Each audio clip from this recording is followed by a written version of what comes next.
दशैं नजिकैसँगै बजारमा बढ्यो भिड। स्वास्थ्य मापदण्डको पालना खोइ। 1 वर्षमा कच्चा तेलको मूल्य 56% बढ्यो। यातायात व्यवसायीले स्वघोषित रूपमा बढाए भाडा। एमाले जस्तो जाली फटाहा पार्टीले हामीलाई हेप्न खोजेका छन्, तिनको सातो खाने हो प्रचण्ड। सरकारले बनाएका घरमा बस्नै मान्दैनन् मुक्त हलिया। आलोचकसँग डरायो तालिबान, लगायो मिडियामाथि प्रतिबन्ध। थप 867 जनामा कोरोना संक्रमण पुष्टि, थप 9 जनाको मृत्यु। दशैं बिदामा पनि पठन पाठन हुने, मङ्सिर अन्तिमसम्म रेल चलाउने तयारी छ महाप्रबन्धक झा। नेताहरूले देश बिगारे भन्दै हिमानी शाह मञ्चबाटै गरिन् खुलेर विरोध। एमाले अध्यक्ष ओलीले गरे ग्यालेक्सी 4 बहिष्कार, रविले यस्तो भने। प्लास्टिकलाई बोतलमा कोचेर बुझाए पैसा पाइने, सास ऊर्जाको आइपिओ आइतबार बाँडफाँड हुने। स्याङ्जाका किसान गडेउला पालनतर्फ प्रति केजी 3000 सम्म बिक्री हुँदै। यस वर्ष फूल उत्पादनमा कमी, माग बढ्यो। चीनसँगको सीमामा भारतले पठायो अत्याधुनिक तोप। दर्शकबिन नमस्कार, बिहानीको इन्फो खबरमा यहाँलाई स्वागत छ। म गंगा विश्वकर्मा। सदा जस्तै आज पनि देश विदेशका ताजा महत्वपूर्ण समाचारका साथमा हामी उपस्थित भइसकेका छौं। यो सिलसिलाबद्ध समाचारलाई अन्तिमसम्म हेरी आफ्ना मनमा लागेका कुराहरू निर्धक्कसँग कमेन्ट बक्समा लेखेर छाड्नुहोला। साथसाथै हाम्रो यो भिडियोलाई कहाँदेखि, कुन देशदेखि हामीलाई हेर्दै हुनुहुन्छ, कृपया त्यो पनि कमेन्ट गर्नुहोला। अब लागौं समाचारतर्फ। सुरुमा कोरोना अपडेट। नेपालमा पछिल्लो 24 घण्टामा 867 जनामा कोरोना भाइरस कोभिड-19 को संक्रमण पुष्टि भएको छ। स्वास्थ्य तथा जनसंख्या मन्त्रालयका अनुसार देशभरका प्रयोगशालामा 5598 नमुनाको पीसीआर टेस्ट गर्दा 659 जना र 2621 जनाको एन्टिजेन टेस्ट गर्दा 208 जना गरी कुल 867 जनामा संक्रमण पुष्टि भएको हो। मन्त्रालयका अनुसार पछिल्लो 24 घण्टामा 1123 जना संक्रमणबाट मुक्त भएका छन्। हाल देशभर कोरोना भाइरसका सक्रिय संक्रमितको संख्या 17642 जना रहेको छ। पछिल्लो 24 घण्टामा 9 जनाको कोरोना संक्रमणबाट मृत्यु भएको छ। यससँगै कोरोना संक्रमणबाट मृत्यु हुनेको संख्या 11157 जना पुगेको मन्त्रालयले बताएको छ। दर्शकबिन अब ओली भर्सेस ग्यालेक्सी 4 को प्रसंग। नेकपा एमालेका अध्यक्ष केपी शर्मा ओलीले ग्यालेक्सी 4 टेलिभिजनको कार्यक्रम बहिष्कार गर्नुभएको छ। शुक्रबार शुभारम्भ भएको ग्यालेक्सीको कार्यक्रम उहाँले बहिष्कार गर्नुभएको हो। शुभारम्भ कार्यक्रममा प्रमुख दलका सबै नेताहरूलाई बोलाइएको थियो। प्रमुख अतिथिको रूपमा प्रधानमन्त्री तथा नेपाली कंग्रेसका सभापति शेरबहादुर देउवालाई आमन्त्रण गरिएको छ। त्यस्तै ठूला दलका प्रमुख नेताहरूलाई विशेष अतिथिको रूपमा बोलाइएको थियो। देउवा कार्यक्रममा उपस्थित हुनुभएको छ। माओवादी केन्द्रका अध्यक्ष पुष्पकमल दाहाल प्रचण्ड पनि कार्यक्रममा उपस्थित हुनुभएको छ। त्यस्तै जनता समाजवादी पार्टीका अध्यक्ष उपेन्द्र यादव पनि कार्यक्रममा उपस्थित हुनुभएको छ। तर एमालेका अध्यक्ष केपी शर्मा ओली भने आउनु भएन।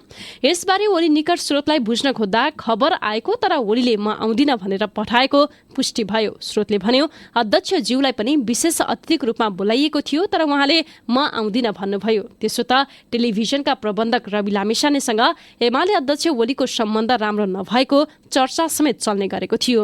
ओली प्रधानमन्त्री हुँदा पटक पटक समय माग्दा पनि समय नदिएको भन्दै रवि आफैले सामाजिक सञ्जालमा लेखेका थिए।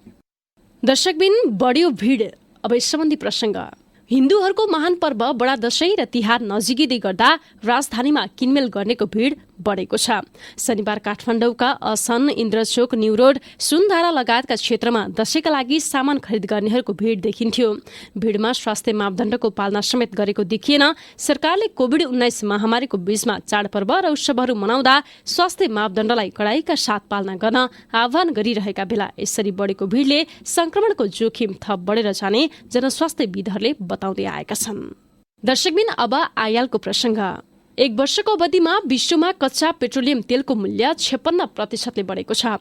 नेपाल राष्ट्र बैंकले दिएको गत वर्ष 2077 साउनको तुलनामा यो वर्षको साउन महिनासम्मको अवधिमा उक्त मूल्य बढेको बताइएको छ।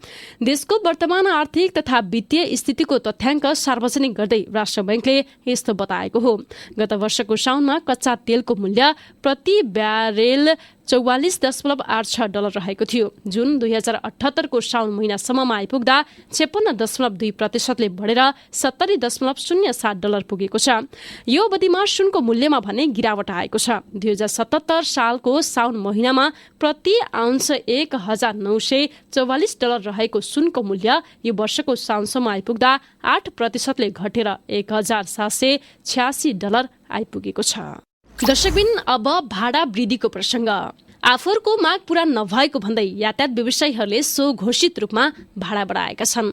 नेपाल सरकारले सार्वजनिक यातायातमा 28% भाडा वृद्धिको निर्णय गरे पनि प्रदेश सरकारहरूले उक्त दरलाई मान्यता नदिएको भन्दै आफूहरूले भाडा बढाएको सार्वजनिक यातायात केन्द्रीय महासंघ नेपालका महासचिव भरत नेपालले जानकारी दिनुभयो। व्यवसायीहरूले सवारी साधनको नयाँ भाडा दर तोकेपछि ट्राफिक प्रहरीले केही सार्वजनिक सवारी साधनलाई नियन्त्रणमा लिएको छ। व्यवसायीहरूले भने नयाँ लागू हुन नदिए थप आन्दोलन गर्ने चेतावनी समेत दिएका छन्। महासचिव नेपालले यातायात भाडा नबढेकाले लागतका आधारमा भाडा बढाएको भन्दै भाडा बढाएकै आधारमा कारबाही भए कडा आन्दोलन गर्ने बताउनुभयो। महासंघका पदाधिकारीहरू स्वघोषित रूपमा बढाइएको भाडा कार्यान्वयन गराउन चोकचोकमा समेत परिचालन भएका थिए। दर्शकबिन अब माओवादी केन्द्रका अध्यक्ष प्रचण्डको प्रसंग। सत्ता साझेदार नेकपा माओवादी केन्द्रका अध्यक्ष पुष्पकमल दाहालले नेकपा एमालेसँग प्रतिवाद गरेर अगाडि बढ्न पार्टीका नेता कार्यकर्तालाई निर्देशन दिनुभएको छ। अध्यक्ष दाहालले एमाले नेता कार्यकर्तालाई जाली फटाहाको संज्ञा दिँदै उनीहरूको प्रतिवाद नगरी आगामी निर्वाचन जित्न नसकिने निष्कर्ष समेत सुनाउनुभयो। पार्टीको सम्पर्क समन्वय विशेष प्रदेश समितिले शनिबार ललितपुरमा आयोजना गरेको प्रशिक्षण कार्यक्रममा बोल्दै उहाँले अबको 1.5 वर्ष एमाले गणतन्त्र विरोधी संघीयता विरोधी रहेको भन्दै जनतामा जान पनि पार्टीका नेता कार्यकर्तालाई सचेत गराउनु भएको छ।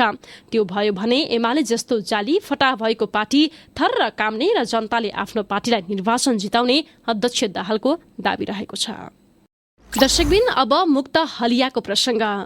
मुक्त हलियाको पुनः स्थापनाका लागि 5 वर्ष पहिले निर्माण गरिएका घरहरूमा अहिलेसम्म पनि मुक्त भएका हलियाहरू नबस्दा संरक्षण बिना ती घरहरू भत्किन थालेका छन्। कतिपय घरहरू वर्षातको समयमा परे झरीका कारण जगदेखि नै भत्किसकेका छन् भने कतिपय भत्किने अवस्थामा पुगेका छन्। जिल्लाको पूर्व चौकी गाउँपालिका 2 बगल लेकमा मुक्त हलिया पुनः स्थापनाका लागि निर्माण गरिएको मुक्त हलियाको बस्ती मान्छे नबस्दा दिनहुँ खण्डहर हुनुका साथै भत्किँदै गएका छन्। पुस्तौदेखि मालिकको घरमा हलो जोतेका 18 परिवार बस्नका लागि सरकारद्वारा स्थापना गरिएको त्यो बस्तीमा निर्माण भएको 5 वर्ष बितिसक्दा समेत कोही पनि नबस्दा बस्ती खण्डहरमा परिणत हुँदै जान थालेको छ। दर्शकबिन अब तालिबानको प्रसंग। तालिबानको सूचना संस्कृति मन्त्रालयले मिडिया रिपोर्टिङमा प्रतिबन्ध लगाएको छ। तालिबान सरकारले मिडियालाई इस्लाम विरुद्ध कुनै पनि किसिमको रिपोर्टिङ गर्न नदिने भएको हो। तालिबान नेतृत्वको आलोचना समेत गर्न नपाइने गरी मिडियामाथि रोक लगाइएको टाइम्स अफ इन्डियाले उल्लेख गरेको छ। ह्युमन राइट वाच समूहमा एसिया क्षेत्रको एसोसिएट डाइरेक्टर पेट्रिसिया गोस्मेनले भने तालिबान फरमानका अनुसार कुनै पनि विषयमा मिडियाले सन्तुलित रिपोर्टिङ गर्नुपर्ने हुन्छ। जबसम्म तालिबानी अधिकारीले प्रतिक्रिया दिँदैनन् त्यो विषयमा समाचार बनाउन पाइने छैन। उता तालिबानले महिला पत्रकारहरूलाई काम गर्नबाट यसअगाडि नै प्रतिबन्ध लगाइसकेको छ। यसबाहेक 7000 पत्रकारलाई तालिबानले कैद गरेको छ। दर्शकबिन अब हिमानी शाहको प्रसंग। पूर्व युवराज्ञी हिमानी शाहले देशलाई कसरी अगाडि बढाउने भनेर एकपटक सोच्ने बेला आएको बताउनु भएको छ। शुक्रबार नवलप्रासीका बाढी पीडितहरूलाई राहत वितरण गर्ने क्रममा पूर्व युवराज्ञी शाहले नेपाली भएको नाताले सबै एकपटक देश विकासका लागि सोच्ने बेला आएको बताउनु भएको हो। युवा र उहाँले आय आर्जन गर्नका लागि अब दिगो घरेलु उद्योग सञ्जाल स्थापना गरी महिलाको गरिबी निवारण गर्नुपर्ने बताउनुभयो। युवा र महिलालाई गरिबी निवारण गर्नका लागि नयाँ तरिकाले अन्वेषण आवश्यक रहेको भन्दै पूर्व युवराज्ञी शाहले कृषि क्षेत्रमा किसानले सामना गरिरहेका समस्याहरूको समाधान गर्नुपर्ने बताउनु भएको छ। उहाँले नेपालबाट विदेश पलायन भइरहेको प्रतिभालाई रोक्नुपर्ने समेत बताउनु भयो। दर्शकबिन अब दशैंमा स्कुल सञ्चालन यस सम्बन्धी प्रसंग। विजयादशमीमा पनि यहाँका केही विद्यालयमा बिदा नहुने भएको छ। दोगडा केदार गाउँपालिका र डिलासैनी गाउँपालिकाले दशैं बिदामा पनि विद्यालयमा पठन पाठन हुने बताएको छ। विगतका वर्षमा विजयादशमीका अवसरमा 1 महिनासम्म बिदा दिइने भए पनि दुवै गाउँपालिकाले सूचना जारी गर्दै 6 दिन बाहेक दशैं बिदाको समयमा पनि विद्यालय खुला रहने जनाएका छन्। दोगडा केदार गाउँपालिकाका निमित्त प्रमुख प्रशासक अधिकृत प्रयागराज पन्तका अनुसार यही असोज 26 गते फुलपातीका दिनदेखि असोज 31 गतेसम्म मात्र बिदा हुने र आगामी कार्तिक 1 गतेदेखि नियमित रूपमा पठन पाठन हुनेछ। कोरोना महामारीका कारण गत महिनादेखि मात्रै र पठन पाठन प्रभावित भएकाले दशैं बिदा छुट्याइएको छ। दर्शकबिन अब साहस ऊर्जाको प्रसंग। साहस ऊर्जाको आइपीओ आइतबार बाँडफाँड हुने भएको छ। कम्पनीको प्रबन्ध NIBLS क्यापिटलका अनुसार साहस ऊर्जाको आइपीओ असोज 17 गते आइतबार बाँडफाँड गरिनेछ। गत असोज 6 गतेदेखि 10 गतेसम्म साहस ऊर्जाको 100 रुपैयाँ अंकित दरका कुल 70 लाख किता साधारण शेयर बिक्री खुला गरिएको थियो। यो आइपीओमा 24,64,000 भन्दा बढी आवेदन परेका छन्। ती आवेदन मार्फत 3,48 लाख किता बढी शेयर माग भएको थियो। कुल किता मध्ये 5% ले हुने 3,50,000 किता सामूहिक लगानी कोषका लागि बाँडफाँड गरिएको तथा 3% ले हुने 2,10,000 किता कर्मचारीका लागि छुट्याइएको छ। कम्पनीको शेयर बिक्री प्रबन्धक NIBLS क्यापिटलले आइतबार बिहान 9 बजे शेयर बाँडफाँड हुने बताएको छ। दर्शकबिन अब गडेउला पालनको प्रसंग। स्याङ्जाका किसान अर्गानिक कम्पोस्ट मल बनाउन गडेउला पालनतर्फ आकर्षित भएका छन्। वालिङ नगरपालिका भित्रका विशेष गरी कोभिड-19 प्रभावित र अति विपन्न परिवारलाई प्राथमिकतामा राखेर निशुल्क गडेउला सहित बिन तथा आवश्यक तालिम दिएसँगै किसान थप आकर्षित हुँदै गएका छन्। वालिङका 14 वटै वडाका किसानलाई जैविक कम्पोस्ट मल बनाउन प्रेरित गरिएको वालिङ प्रोडक्ट होल्डिङ बहुद्देश्य सहकारी संस्थाका अध्यक्ष याम बहादुर गुरुङले जानकारी दिनुभयो। वालिङ 5 पितलेका गडेउला व्यवसायी लामिछानले भने आफ्नो व्यक्तिगत फर्मबाट 100 किलो र अन्य छिमेकको तर्फबाट 71 किलो गडेउला प्रति किलो रु 1,700 का दरले बिक्री गरेका छन्। दर्शकबिन अब फूलको प्रसंग। कोभिड-19 को कारण यस वर्ष फूल उत्पादनमा कमी आए पनि माग बढेको छ। कोरोना महामारीका कारण यस क्षेत्रका व्यवसायीले विगतका वर्षमा चाहिँ लगानी नगरेकाले फूल उत्पादनमा कमी आएको हो। फूल लगाउने समय फागुनदेखि साउनसम्म रहेको र उक्त समयमा कोरोनाको कारण व्यवसायीले लगानी गर्न सकिरहेका थिएनन्, जसको असर फूल उत्पादनमा पनि देखिएको छ। फ्लोरिकल्चर एसोसिएसन नेपालका अध्यक्ष मिन बहादुर तामाङले उक्त जानकारी दिनुभएको हो। यस वर्ष बजार माग बढेको छ। माग बढी र उत्पादन कमी भएपछि यस वर्ष तिहारको समयमा भारतबाट सयपत्री फूलको माला विगत वर्षको तुलनामा धेरै ल्याइन्छ। यस वर्ष विगत 2 वर्षको तुलनामा 15% फूलको माग रहेको बताइएको छ। कोरोनाका कारण दैनिक रूपमा 1 करोडको नोक्सान बेहोरिरहेको पुष्प व्यवसायले अहिले दैनिक करिब रु 50 लाखको कारोबार गर्न थालेको छ। दर्शकबिन अब प्लास्टिक बोतलको प्रसंग। के तपाईले घरमा विभिन्न सामान किनेर जम्मा भएको प्लास्टिकको झोला जलाउने गर्नु भएको छ वा फोहोर फाल्ने ठाउँमा फाल्ने गर्नु भएको छ? यदि त्यसो गर्नु भएको छ भने अब प्लास्टिककै बोतलमा प्लास्टिक कोचेर थुपार्नुहोस्, पैसा पाइन्छ।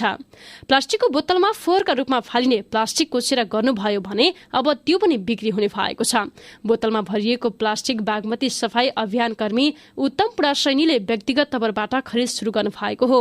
खरिद गरिएको बोतल कागेश्वरी मनोहरा नगरपालिका 8 स्थित पशुपति क्षेत्र विकास कोषले उपलब्ध गराएको जग्गामा समर्पण स्थलमा बगैँचा र स्तम्भ निर्माणमा प्रयोग गरिने भएको छ। गोकर्णेश्वर नगरपालिका 5 नारायणटार मार्ग स्थित मडगालमा रहेको तराना महिला विकास समितिका पदाधिकारी एवं सदस्यले प्लास्टिकका झोला बोतलमा कोसेर बेची आय आर्जन गर्न थालेका छन्। टोललाई शून्य फोहोरमा झार्न 30 घर यो अभियानमा संलग्न भएको महिलाले प्राप्त हुने रकम भने समाजसेवामा प्रयोग गर्ने गरेका छन्। दर्शकबिन अब सुनको भाउको प्रसंग। यो साता नेपाली बजारमा सुनको मूल्य प्रति तोला 600 रुपैयाँले बढेको छ। नेपाल सुन चाँदी महासंघका अनुसार गत साताको तुलनामा 600 रुपैयाँले मूल्य बढेको हो। गत साताको शुक्रबार प्रति तोला 89,000 रुपैयाँमा कारोबार भएको सुनको मूल्य यो साताको शुक्रबारसम्म आइपुग्दा 89,600 रुपैयाँ तोकिएको छ। यसबीचमा सुनको मूल्य आइतबार स्थिर रह्यो। यस्तै सोमबार प्रति तोला 300 रुपैयाँले बढेको सुनको मूल्य मंगलबार फेरि 300ले घटेको थियो। यसैगरी बुधबार तोलामा 900 ले बढेको सुनको भने त्यस यता 2 दिनमा ओह्रालो लाग्दै शुक्रबार 89,600 रुपैयाँमा कायम भएको हो। दर्शकबिन अब रेल सम्बन्धी प्रसंग। भारत सरकारको सहयोगमा निर्मित रेल सञ्चालन हस्तान्तरण गर्ने तयारी अन्तिम चरणमा पुगेको छ। आउँदो सोमबार दुवै देशका प्राविधिक तथा रेलवेका उच्च अधिकारीहरू जयनगरदेखि कुर्तासम्मका संरचनाहरूको स्थलगत निरीक्षण गरी हस्तान्तरण प्रक्रिया अगाडि बढाइने भएको छ। संरचना हस्तान्तरण गराउन भारत सरकारले बारम्बार ताकेता गर्दै आए पनि अधिकांश ठाउँमा भवन चुहिन लागेको तथा केही संरचना अधुरै रहेकाले नेपाल रेलवे कम्पनीले स्वामित्व ग्रहण गर्न मानेको थिएन। नेपाल रेलवेका प्रबन्धक निरञ्जन झाका अनुसार सोमबार दुवै पक्षका प्राविधिक तथा पदाधिकारीहरू संरचनाहरूको स्थलगत निरीक्षण गरेपछि आधिकारिक रूपमा हस्तान्तरण प्रक्रिया अगाडि बढाइनेछ। यस महिनाको अन्त्यसम्म हस्तान्तरण प्रक्रिया पूरा हुने उहाँको विश्वास रहेको छ। यसैबीच भारतको कोकण रेलवे कर्पोरेसन र नेपाल रेलवे कम्पनी बीच भएको सम्झौता अनुसारको पहिलो किस्ता बापतको 7.5 करोड रुपियाँ नेपाल सरकारले गत साता भारतीय पक्षलाई भुक्तान गरेको महाप्रबन्धक झाले जानकारी दिनुभयो। दर्शकबिन अब भारत चीनको प्रसंग। भारतले चीनसँग जोडिएको लद्दाख स्थित सीमा क्षेत्रमा शनिबार K9 वज्र तोप तैनात गरेको छ। यसले सेल्फ प्रोपेल्ड हबिलजार तोपले 50 किलोमिटर दूरीसम्म निशाना साध्न सक्ने भारतीय सञ्चार माध्यमले बताएका छन्। चीनसँग सीमा जोडिएका इलाकामा पूर्वाधार र विकास निर्माणलाई तीव्र बनाइएको भारतका सेना प्रमुख जनरल मनोज मुकुन्द नरवाणले जानकारी दिनुभएको छ। चीनले सीमा क्षेत्रमा सैनिक बढाएपछि सम्भावित खतरालाई मध्यनजर गर्दै भारत पनि सेनाको संख्या बढाएको नरवाणेले जानकारी दिनुभएको छ। भारतीय सञ्चार माध्यमका अनुसार चीनले पूर्वी लद्दाख उत्तरी कमान्ड र पूर्वी कमान्डमा पनि ठूलो संख्यामा सैनिक तैनात गरेको छ। हवस् त दर्शकबिन, बिहानीको इन्फो खबर अहिलेको लागि यति नै। हाम्रो च्यानललाई सब्स्क्राइब गर्नुभएको छैन भने सत्य तथ्य पूरा जानकारीका लागि सब्स्क्राइब गरी बेल आइकनलाई पनि क्लिक गरिदिनुहोला। अहिलेको लागि भने म गंगा विश्वकर्मा सँगै सम्पूर्ण युनिट दिन चाहन्छौ। नमस्कार। तपाई इन्फो खबर हेर्दै गर्नुहोला। हामी निरन्तर अपडेट